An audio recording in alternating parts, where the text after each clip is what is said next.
Mortaja është sëmundje ngjitëse dhe serioze që kap ruminantët e vegjël dhe që ka rënë në disa ferma me dele e dhinë në Shqipëri. Zonja Safigje Sila, veterinere pranë zyrës vendore të shërbimit veterinar, sqaron se sëmundja e mortajës është dyshuar të ketë rënë edhe tek delet dhe dhitë në Lushnjë, të cilëve ju morën mostrat për analiza që dolën negativ. Por ferma u karantinua dhe fermat përreth gjithashtu po monitorohen çdo ditë. Ndërkohë po monitorohen të gjitha fermat në Lushnjë që kanë bagëti nëpërmjet grupeve të punës. Në rrethin e Lushnjës kemi pasur vetëm një rast dyshimi për mortajën e ruminantëve të vegjël. U morën mostrat dhe u konfirmua që ishte negativ. Megjithë këtë neve kemi vendosur që për 21 ditë tufa do jetë karantinuar dhe do merret marrja e mostrave mbas 10 ditësh, siç është programi për pestën e ruminantëve të vegjël.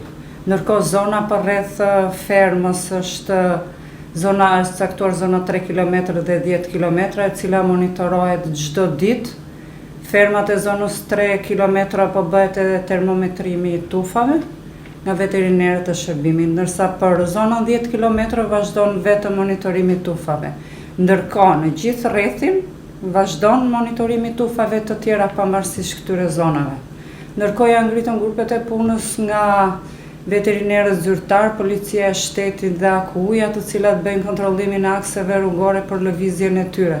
Fermerëve ju ofrohet shërbimi i duhur nga ana jonë në rast të shfaqjes së sëmundjes, thot veterineria, për të cilën i kemi informuar me anë të telefonit dhe fletpalosjeve për shenjat e sëmundjes, por gjithashtu edhe fermerët duhet të jenë të kujdesshëm.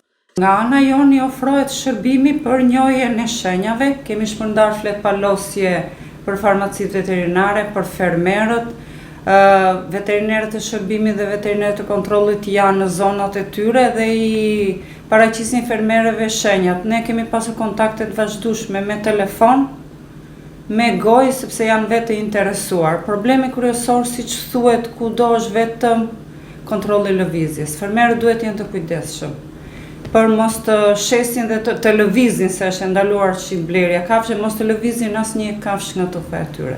Të kenë kujdes me furgonat e qumshit që vinë u marrin qumshin, sepse ata lëvizin nëpër fermat e tyre dhe lëvizjen e makinave të tyre.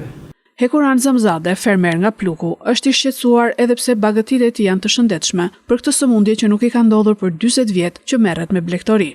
Ai tregon që ferma e tij është nën kontroll nga veterineri çdo ditë. Bagëtitë tona nuk janë të prekur, dhe tani mashallah jemi, s'kemi asnjë problem. Veterineri ka qenë çdo ditë të interesu, ka pyet, ka qenë vetë prezent. Në ka bërë këshillat e veta, desinfektim, për mos preket joja. Nuk të lasë një futet brenda? Kështu kemi urdhër nga ata, nuk du të linë se vjeja është ngjitse. Si puna pandemisë, që thanë, do hapët për hapë, që u bë.